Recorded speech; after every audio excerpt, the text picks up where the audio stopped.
তো হ্যালো বন্ধুরা, এখন একটু বসে বসে একটু ল্যাদ খাচ্ছি, কারণ বেসিক্যালি এখন করার মতন কিছুই কাজ নেই ল্যাদ খাওয়া ছাড়া। বিকজ আমার বউ মানে মিষ্টি আর আমার মেয়ে গুনগুন গেছে ওর মাসিদের বাড়ি। উম, তো আমিও যেতাম, আমি আজকে ওদের নিয়ে যেতাম, বাট সামহাউ আমি নিয়ে যেতে পারিনি ডিউ টু আমার সার্ভাইকাল রেডিকুলোপ্যাথির যে পেনটা হয় গাড়িটা চালালেই আমার খুব পেন হচ্ছে। তো সেই জন্য আর কি আমি আজকে নিয়ে যেতে পারিনি।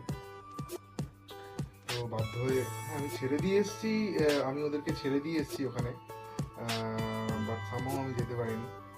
নোরড, তো এই আর কি, দেখা যাক। ওরা তাড়াতাড়ি চলে আসবে বলেছে আমাকে, বাট ঠিক আছে, ততক্ষণ আমাকে নিজেকে একা একাই থাকতে হবে। তো আর ওরা থাকলে তো আমার আর অন্য কিছু দরকার পড়ে না। হ্যাঁ, একটু ফোন ফোন দেখি, এটা ঠিকই, বাট ওরা পাশে থাকলে আমার মনে হয় যে না, আমার কাছে সব কিছুই আছে। ঠিক আছে।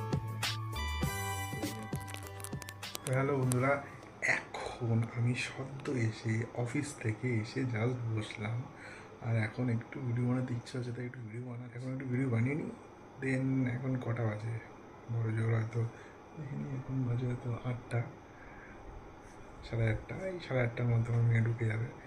তারপর আর ভিডিও বানানো যাবে না। তারপর যদি ভিডিও বানাই হচ্ছে না, কেন আমাকে কেন নিচ্ছ না, এই কেন কত কথা।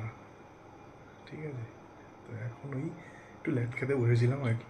জাস্ট না অফিস থেকে ওই চলে এসেছে, আওয়াজ পেয়ে গেছি কিন্তু আমি অলরেডি। আর এই জাস্ট এই এটা দেখছিলাম, এটা ওই আর কি। ঠিক আছে, চলো চলে এসছে, আমি এখন ঘন্টিটা বাজাচ্ছে, এখন আমি দরজাটা গিয়ে খুলি। ঠিক আছে, তারপর দেখা যাচ্ছে, চলো টাটা।